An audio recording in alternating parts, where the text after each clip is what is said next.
কি অবস্থা স্টুডেন্টস? আজকে আমরা একটা বার্নিং কোয়েশ্চেন নিয়ে হাজির হয়েছি সেকেন্ড টাইমারতে যে ভাইয়া জিকের জন্য কোন বইটা পড়বো এবং ইংলিশের জন্য কোন বইটা পড়বো। রিসেন্ট আমার মেডিকেল সেকেন্ড টাইমার্স গ্রুপটায় অনেকগুলা পোস্ট হয়েছে এবং প্রত্যেকটা টপিকে কিন্তু সেম যে ভাইয়া জিকের জন্য কোন বইটা পড়বো, ইংলিশের জন্য কোন বইটা পড়বো। হ্যাঁ, এটা আসলে একটা কনফিউজিং ব্যাপার, অ্যাজ বাজারে অনেক জিকে এবং ইংলিশের বই আছে। সো আমাদের সেকেন্ড টাইমারদের জন্য বা মেডিকেল প্রিপারেশন ওভারঅলের জন্য কোন জিকে বইটা প্রয়োজন, কোন ইংলিশ বইটা প্রয়োজন, সেটা নিয়ে আমি তোমাদের একটু ধারণা দিই। প্রথমে আসি জিকের ক্ষেত্রে। জিকের ক্ষেত্রে গত বছর আমাদের হচ্ছে যে আন্তর্জাতিক পার্টটা অ্যাড করছে। এর আগে হচ্ছে শুধু বাংলাদেশের ইতিহাসে মুক্তিযুদ্ধ ছিল, সেটার ক্ষেত্রে অল্প কিছু বই পড়লে হয়ে যেত।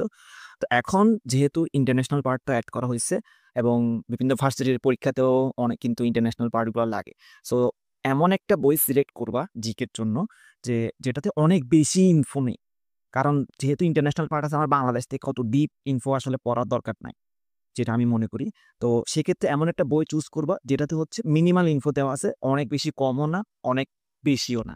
সবচেয়ে গুরুত্বপূর্ণ ব্যাপারটা হচ্ছে বিভিন্ন ভার্সিটি, মেডিকেল এবং বিসিএস এই ৩ জায়গায় আসছে এমন কোয়েশ্চেনগুলো সফা দেওয়া আছে। এই ধরনের বইগুলোকে আমি বেশি প্রিফার করি।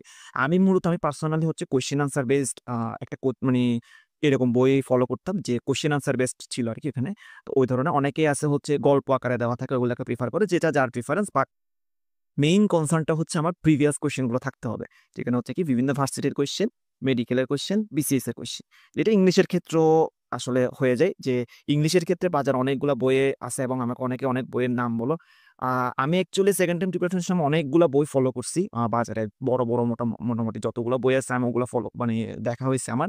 তো ওইখান থেকে আমি পার্সোনালি ফলো করতাম এমন একটা বই যেটাতে হচ্ছে আমি অ্যাকচুয়ালি নামটা তো বলতে পারতেছি না, বাট যেটা হচ্ছে যে বইয়ের মধ্যে আমার মেইন কনসার্ন ছিল ডিউর কোয়েশ্চেন ছিল, বিসিএস এর কোয়েশ্চেন ছিল এবং মেডিকেলের কোয়েশ্চেনগুলো তো আছেই। তো ওইটাই বেশি প্র্যাকটিস করার সুযোগ যে বইয়ে ছিল, আমি ওই বইগুলোকে ফলো করতাম। অনেক বইয়ে দেখা যায় কি ব্যাংক জব এবং বিভিন্ন জব এর বইগুলো মানে কোয়েশ্চেনগুলো দেওয়া থাকে, ওগুলো আসলে অতটা নেসেসারি না। আমার মেইন কনসার্ন থাকবে আমাদের যে একাডেমি মানে আমাদের যে ভার্সিটি ওরিয়েন্টেড বা এইচএসসি ওরিয়েন্টেড যেসব মানে পরীক্ষাগুলো হয়, ওই পরীক্ষাগুলোতে আমার যতটুকু দেওয়া আছে অতটুকু ফলো করলেই এনাফ ইনশাআল্লাহ। তাহলে আমরা যদি সামারি করি তাহলে কি দাঁড়ালো?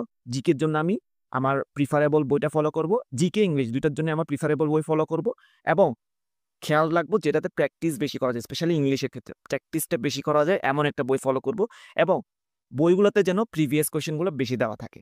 পাশাপাশি অনেকে ইংলিশের রুলস জানতে চায় এবং মোটামুটি এখন বাজারে সব বইয়ে রুলসগুলো দেওয়া থাকে, সো রুলস নিয়ে অতটা প্যারা নেওয়ার দরকার নেই। প্র্যাকটিসটাই মেইন কনসার্ন হওয়া উচিত বলে আমি মনে করি।